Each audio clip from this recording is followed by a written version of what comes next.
Hi, everybody. Welcome to Can You Believe That?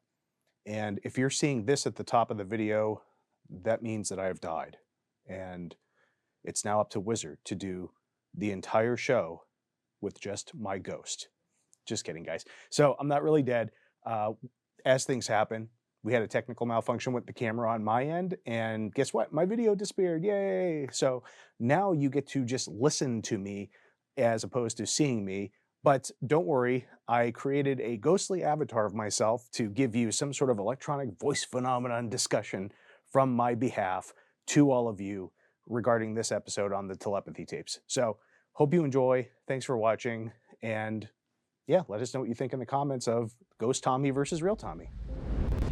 Well, welcome back to Can You Believe That? That's this show. You're here, you're watching, and we're so happy to see you all.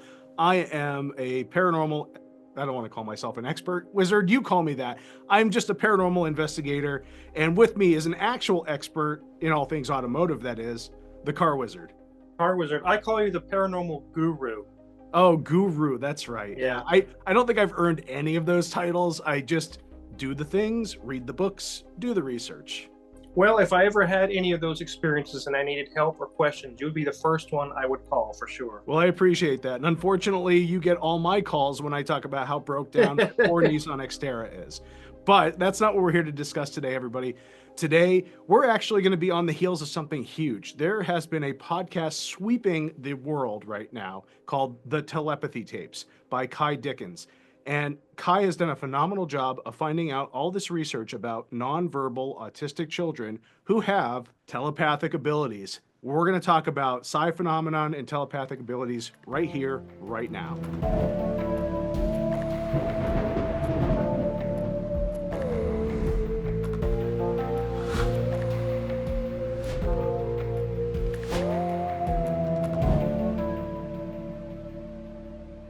One thing I understand about this podcast, Tommy, is that, which is really amazing, it has overtaken Joe Rogan's spot on the Spotify podcast. It's like overtaking him like by a large amount.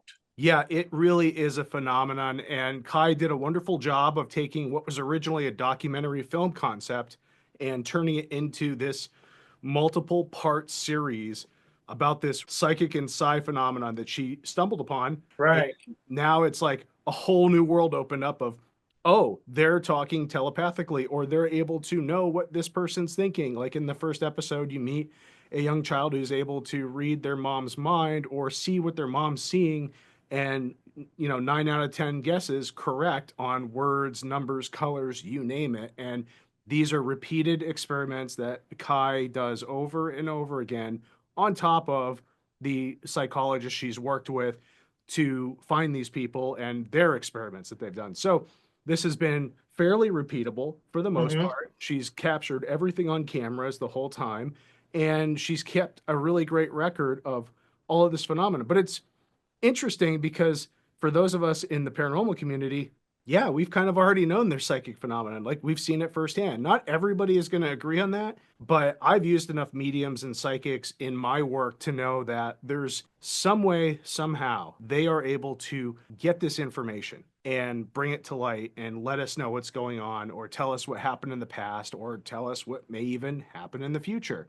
Not to say there's not charlatans out there, because, there's people that want to make some money and they'll lie and look at you and say, oh, obviously this person's going through a rough thing. Let me guess what it is. But, there are plenty of psychics out there that I've run into, or mediums that I've run into, that I think are 100% credible, very legitimate, and have helped me out on my cases for free. Definitely for me, with this whole telepathy tapes thing, when you read the data about it, a lot of society would view someone with autism may have some limited functions in certain areas or limited abilities in certain areas.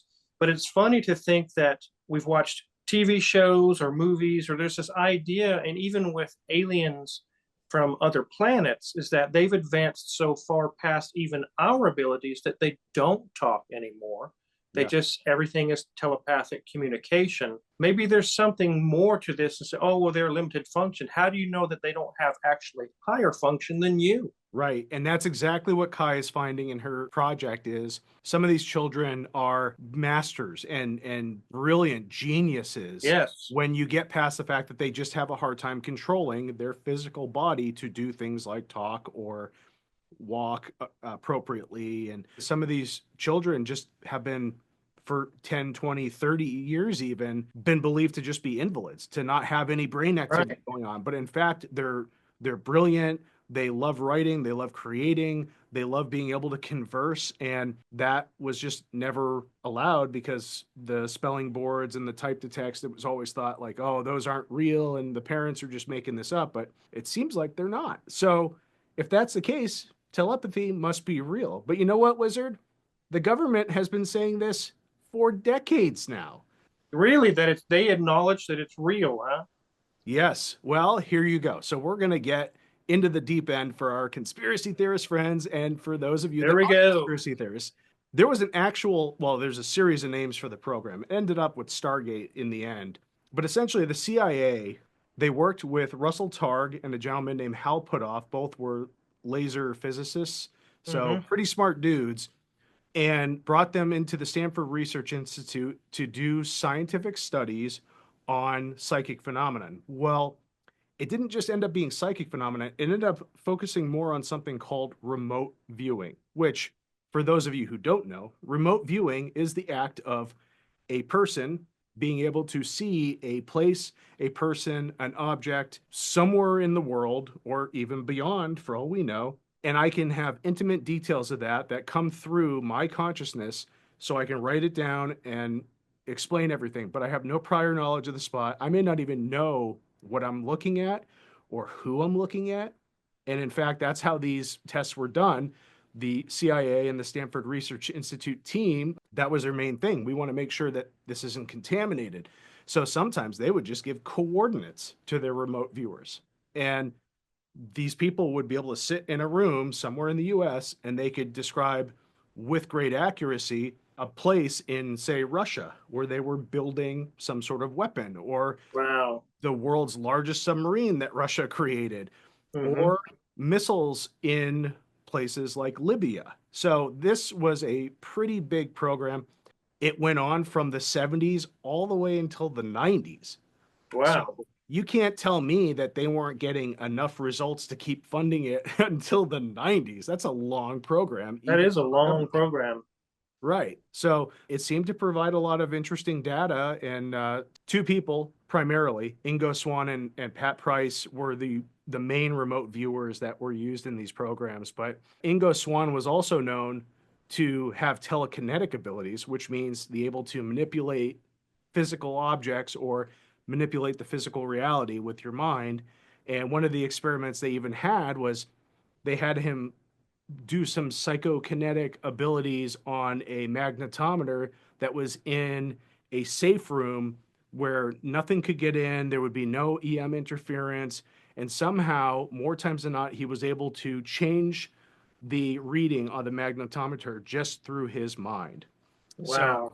this is what sold the government on this whole Stargate program, which telepathy may be real. Who would have thought? Yeah, who would have thought that?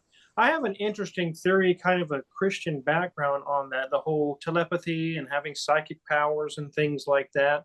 Some people may find it that would be demonic or would be evil. And, growing up as a kid, I always heard that if a psychic person is probably just demonically influenced or a medium that can contact other entities or be a relay through for other entities, they're probably just a person who's in the occult or someone who's evil. Or but I'm finding more and more there's a whole different story, a different side to this. And some of the things I'm about to say is biblically based, but there's really no scripture to it. And I have an idea.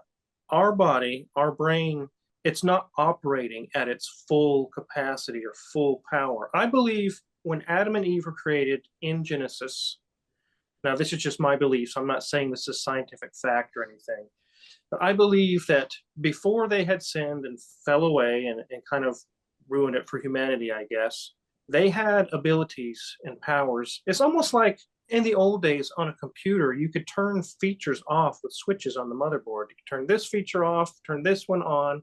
It's like in your brain, we had all the switches turned on. We could do telepathy. We could commune with God directly. And after the fall, God said, okay, you're going to go your own way. You've chosen your path. You chose to turn your back on me. I'm not going to allow you to now have these features. You can't live with these features if you're going to turn your back on me. So here we go. You don't have this anymore. So life goes on. Here we are today. And I think sometimes we see people are born. I don't know if it's accidentally or intentionally. I don't know. Some of these switches are turned back on. Yeah, I mean, it would make a lot of sense in the fact that, in regards to the telepathy tape, since we're talking about that, you have these children with severe autism who, or people, adults now with severe autism, who are brilliant and Yes. who can do so many artistic, beautiful things when given the ability to, and who can have these great conversations and write poetry, but also telepathically communicate. Maybe with having those physical deficits, those switches got turned back on in them, as you would say, Wizard, Mm-hmm. and it's like compensating for what they may not have by giving them this other Right. thing. It's a pretty common theme in today's new age tradition.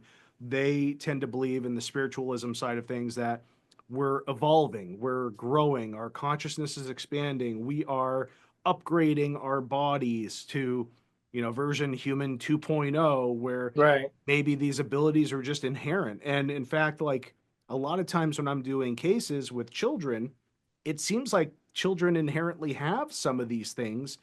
And maybe that's because they're innocents, as they would say biblically, or maybe it's because society hasn't beaten that out of them that it's not real yet. Right.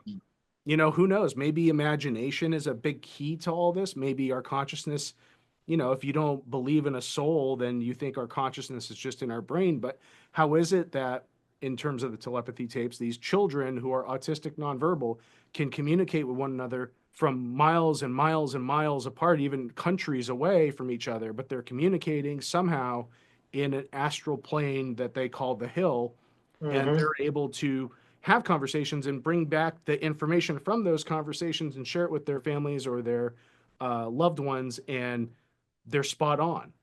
I think the consciousness probably resides in a multitude of places, our soul, our spirit, or whatever. We inhabit the bodies, we work the bodies, but obviously there's something else going on. In Jewish mysticism, they call it the neshama. It's this sort of energy expansion of our consciousness that goes all across the world. And that's how a mother knows when her daughter gets into a car accident on the other side of the planet or the country. There's something that intimately does connect us all. And I think it's maybe not a scientific fact, maybe not even a religious belief, but it's something that it just, the more I see, the more I realize, yeah, we are all connected, which Mm-hmm. kind of brings us back to why we do this whole podcast, video, YouTube channel for you guys is, we have different beliefs, and there's a lot of you in the comments who are writing a little nasty stuff about me because I have a different belief system than you. I don't hate you. I'm not upset with you. I'm not trying to convert anybody. I don't want to convert Wizard to what I believe because that's kind of the point, right? We all have free will, and there's something beautiful about that. And it's, again, all about compassion. And with these kids with telepathy, with most psychics I know that are real psychics, compassion's kind of the overarching theme of all of it, is to have Right. love for everybody.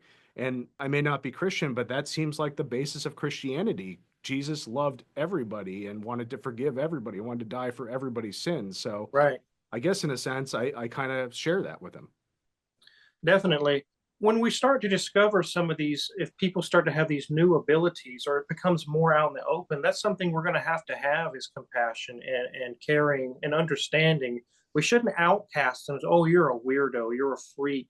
I think as a society, if we can move past that, categorizing people, putting them in a box, you go over here and you go over there, we're going to have to stop doing that because we're operating as far as our brain and our body at a 10%, 20% capacity. It's not all turned on.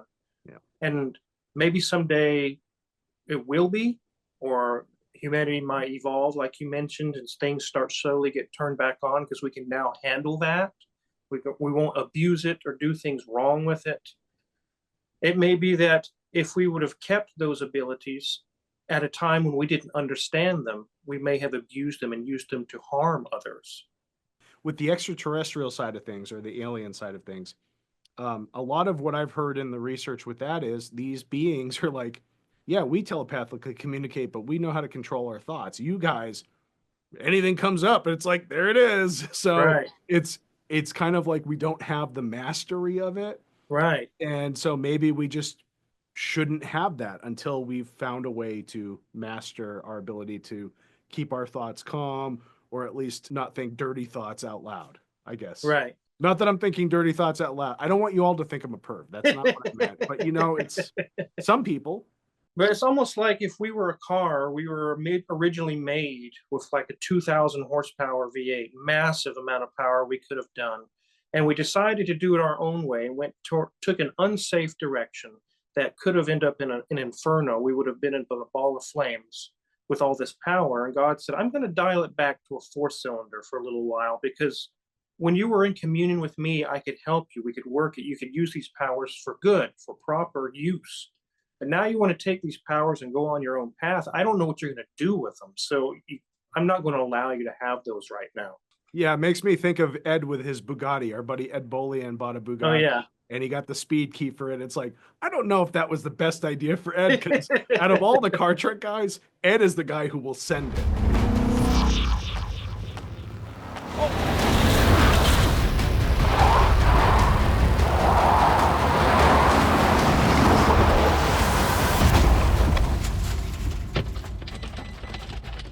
Yeah. Little He'll nervous for him, so pray for Ed, please. Just we'd like to keep him around. We all like him. So the full 253 miles per hour. awful.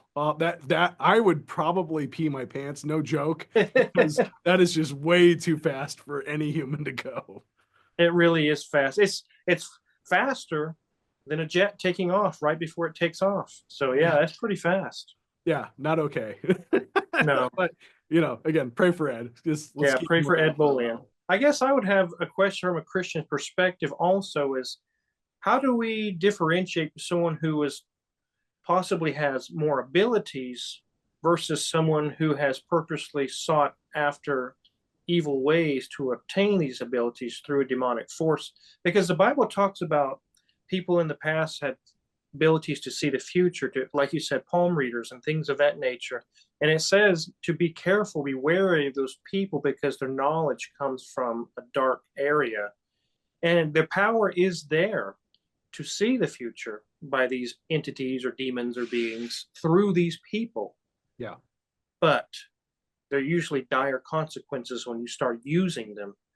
But how do you tell that that's what someone's done versus someone was just born with these abilities and it's nothing evil at all? It's hard to say because every case is a little different. For me, a lot of it is looking at the intention of the people and are they willing to help people without getting compensated? Are they not seeking fame and fortune from it? Right. Those are big ones. But also, like a lot of times with those entities, they hang around with those people once that pact is made. Mm-hmm. So you'll feel it. It's there. Like it's very palpable when those people are trying to do stuff and you're like, oh, no, this is your little friend trying to do this. This isn't you. So that's a lot of it. Like you got to look at the root of what people are trying to get at by using their gifts. And if they're just legitimately trying to help people, then I don't think there's anything wrong with that. And if people have had the abilities their entire life, then yeah, it's likely just built into their quote unquote operating system. Mm-hmm. If they just came suddenly later on in life, well, why? Did they have a near death experience? Because that happens a lot. And then I'm usually open to saying, okay, that's not a demonic influence. But if not, then what triggered the change? What all of a sudden came out where you're like, oh, now I'm a psychic and I'm going to go around and take money from people to tell them their future or, get rid of their demons, whatever it is that they're trying to, sell you on. So right. it's just a case by case basis. And it's about everyone has, I think, a good moral compass and discernment in them. So use that to your benefit. And if it doesn't feel of the light, if it doesn't feel from love, then you don't need it. Mm-hmm. And one thing we have to be careful with for really any religion in the world, any organized religion, is when these people come forward with these gifts, their abilities to do things, we shouldn't quickly jump to a conclusion or a judgment that it's dark or it's evil, because even in biblical sense, there are people that are in the Bible that God gave gifts. I think it was Daniel was given the ability to interpret dreams and Yeah. basically tell the future through those things. We have Samson in the Bible who had strength that no man has ever had before, able to lift large things. And then we also have King Solomon, who had intelligence and wisdom beyond any man on the face of the earth at that time. It's almost like God said, I'm going to do something for you. I'm going to open this gift back up for you. Let me turn that switch back on. There, I've done this for you. And to go and jump to conclusion and you see someone have a gift and you say, oh, that's from the devil.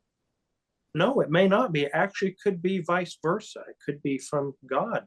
We shouldn't jump to conclusions and categorize these people. They have definitely something that's very special, a gift. Yeah. And again, a lot of it is just staying with compassion, because even Yes. if you have your opinions, and we all have them, we all have our opinions, because even though we're not supposed to judge, a lot of us do.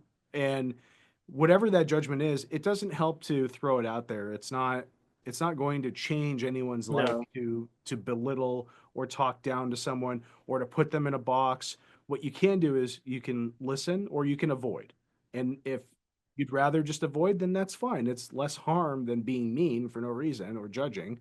Yeah, and besides, the only one who's really supposed to be judging in Christianity is Jesus, right? Well, since you brought his name up and you're bringing forth Christianity, the answer is that's incorrect. Jesus, Oh, Jesus paved a way so that we could go to heaven, but it is the Father who's doing the judging. well, still, my point Yeah, being, the Father can do all the judging. We yeah, shouldn't be that's right. doing it. And now I got schooled. But you know what? That's the thing. This is educational, and I learned something, which is cool. Yeah, definitely.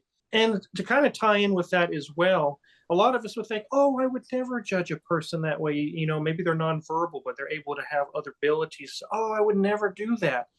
But then it changes when you get that special person that has these gifts in a room with any average person. And this person with these gifts is able to go into that other person's mind and see things that only they know, dark secrets in their mind, and able to write it down and say, you this happened to you when you were 9 years old. People become defensive and then they immediately say, you're evil. Something's wrong here. Something's dark. You should not be able to have seen that. Only I knew that. And they immediately jump to conclusions to judgment when that person was never evil to begin with. They just happened to be able to see that. Well, let me interject here real quick. From my experience, too, though, the people that come with positivity with these gifts, Mm-hmm. that's not the stuff that they're going to say.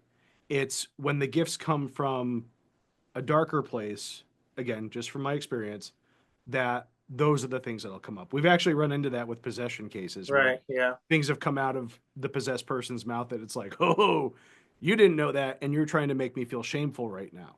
Mm-hmm. Well, I'm not having any of it. And so I think that's again another thing to look out for. But with these autistic kids, it's almost all about love, kindness, Right. compassion, caring, wanting to advance people, wanting to be free of being looked down upon. So compassion goes a long way. And you hear all the time in the news about these prodigies. Maybe they didn't have the gift of telepathy, but there's gifts of being 10 years old and having a full college degree, having a doctorate at 10 or 12, 14 years old, or they're able to play any song on the piano, even the most complex symphonies, and they're only 9 years old.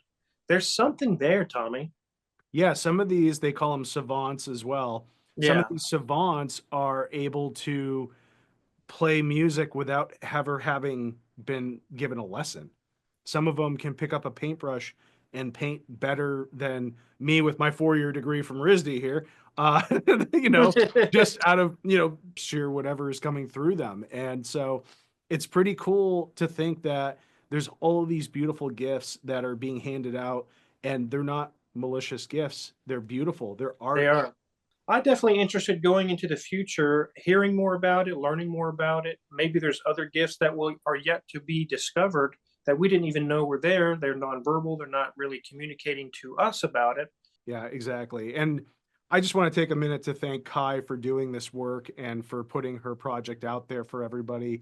because now with the amount of people it's reached, you're going to think twice the next time you're in a store or you're in an airport and you see a highly autistic person stemming, which is like, you know, either vocalizing, jumping, moving, doing erratic behavior that most people would be like, oh, contain your child. It's part of the process of having autism, especially more Hmm. severe versions of it. And Right. so I think it's important to, again, just have some compassion for the folks. They're doing the best they can, given the fact that they can't work that body. And the parents may not realize how beautiful and intelligent of a soul resides in that broken body. And Hmm. so just have some compassion and treat them like people. It's the same way I would say treating ghosts. Ghosts don't have physical bodies, but just treat them like people because they were. You don't have to treat them like they have a learning disability. So, Yeah. Can you hear me, Ghost? I know yeah. you don't understand English, but you did for 80 years of your life. What year is it? I mean, I don't even know what year it is half the time. I'm still writing 2024. Yeah. What is your name? Can you spell it? But Yeah, come exactly. on. I'm sure if I was on the other side, I would just take the piss out of those people, but it can probably be a little annoying, right? So, Yeah. you know, and imagine an autistic kid who's probably got a higher IQ than we do, and they're hearing you talk to them like that. I mean, the fact that they just don't slap us, I'm kind of honestly right there tells you how much love and compassion they have. Definitely. So yeah, that's definitely. I'm glad we were able to do a video on this and bring this to light for some of our viewers. It's very interesting. Where it goes from here, I'm definitely interested in learning about it. Yeah, and there's all kinds of psychic phenomena we can talk about in the future. But if you want to know specifically about the Hill or the Telepathy Tapes stuff, go to the Telepathy Tapes podcast. It's on Spotify, Apple Podcasts. She's got her own thing, and she puts up a lot of the video on her website as well. So, Kai Dickens, thank you for what you've done. And now for our viewers, we've got questions, Wizard. All Are you right, ready let's for have the that? questions. First one is Magnataxia. Oh Lord, why are you making me say this? Magnataxia?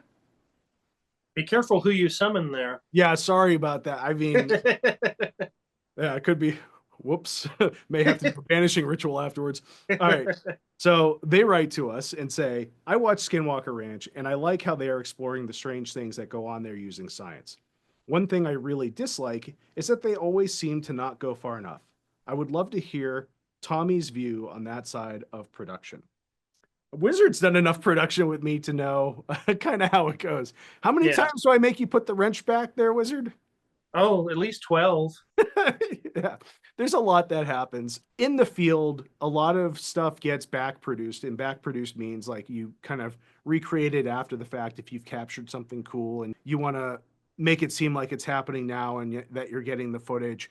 I don't know if that's explicitly what happens on Skinwalker Ranch, but it happens on a lot of these documentary reality TV shows.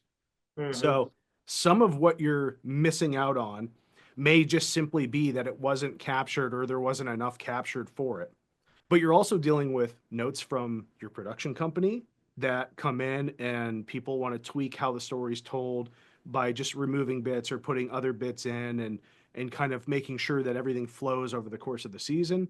And then you've got the network. The network loves to come in and give notes. And yes, like you said, some of what they may want to do is tease more stuff for the future. So they don't go as deep because the idea is just to tantalize you so you keep coming back.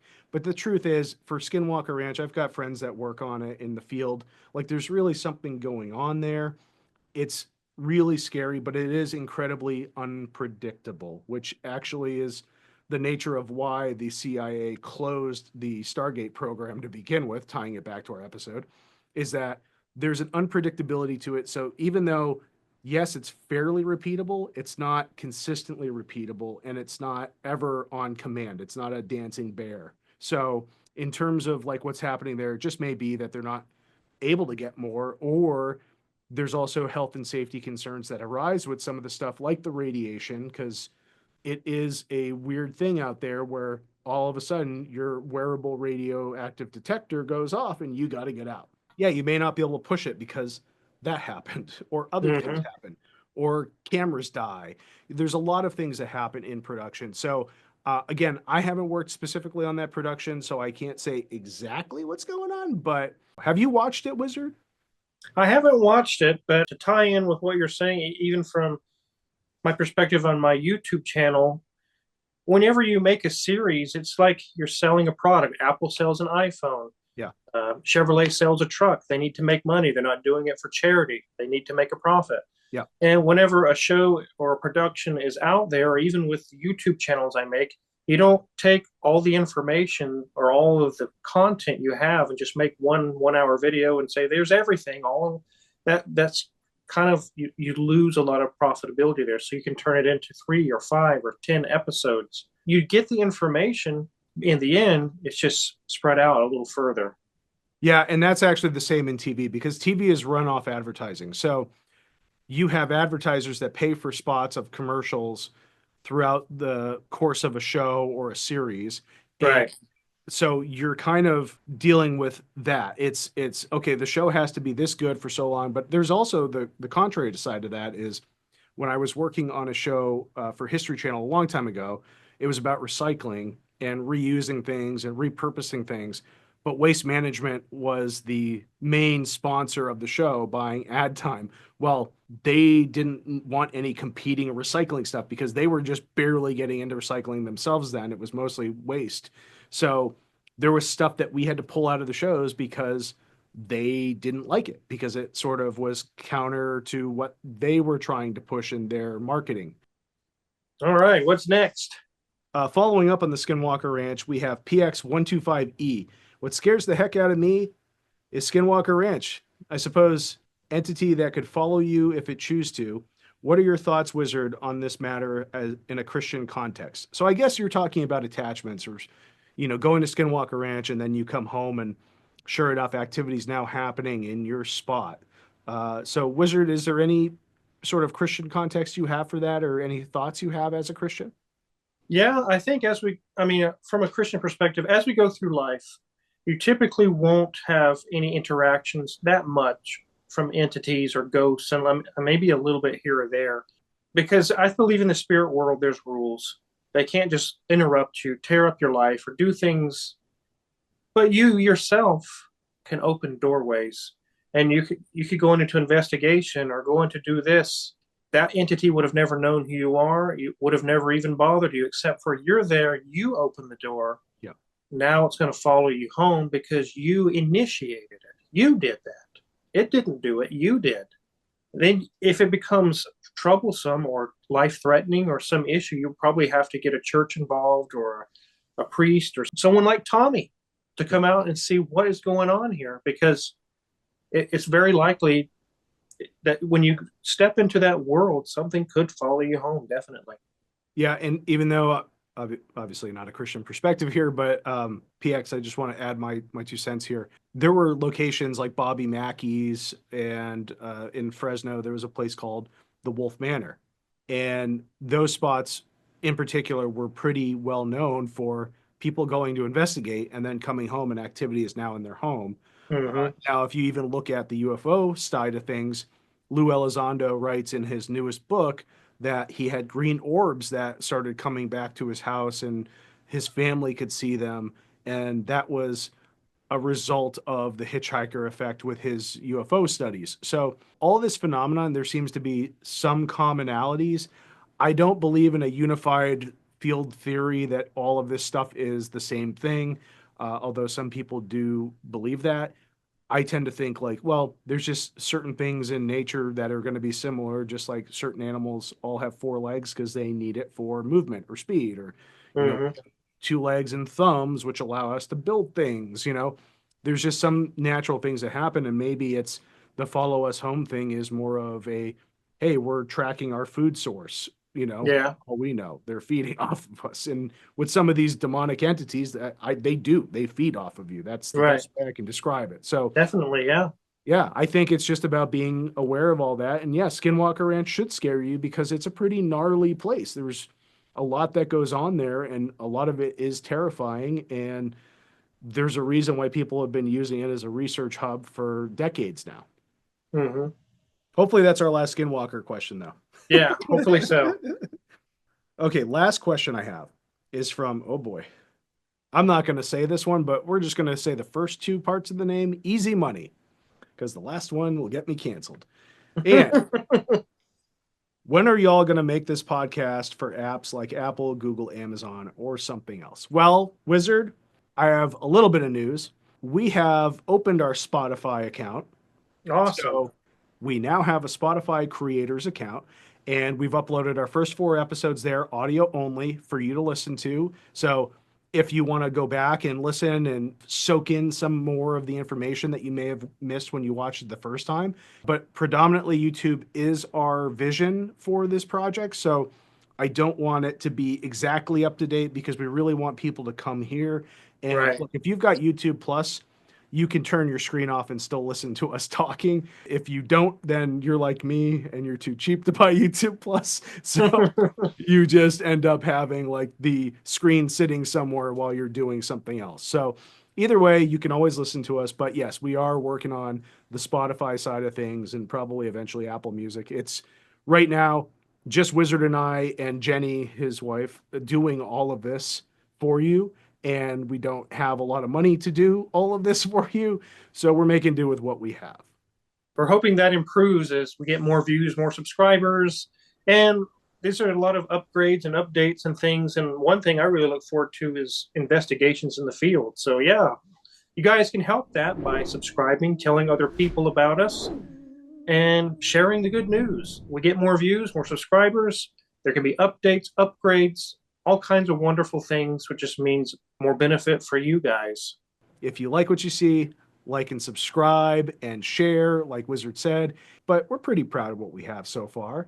And yeah, if you've got any comments, questions, put them down below. We read them, as you can tell, and then sometimes we'll read them right on here for you. Definitely. So on to the next episode. What's that one going to be, Tommy? Well, we are going to tackle one of my favorites because everybody confuses me for this being, and that is Bigfoot, Sasquatch. Awesome. My Yeah. wife confuses me for being Bigfoot sometimes. I think it's our beards, and I don't know if you've got the back hair situation, but sorry to gross you all out, but I do. I've got a Greek family. It's just every hair everywhere, Yeah. except for up here. Well, definitely hit the subscribe button, guys, because you want to check out that next episode that's coming out. It'll notify you, hit the notification bell to let you know when that comes out. And we already have tons of other videos you should go watch if you haven't already. So make sure to do that before you go. Thanks for watching, guys.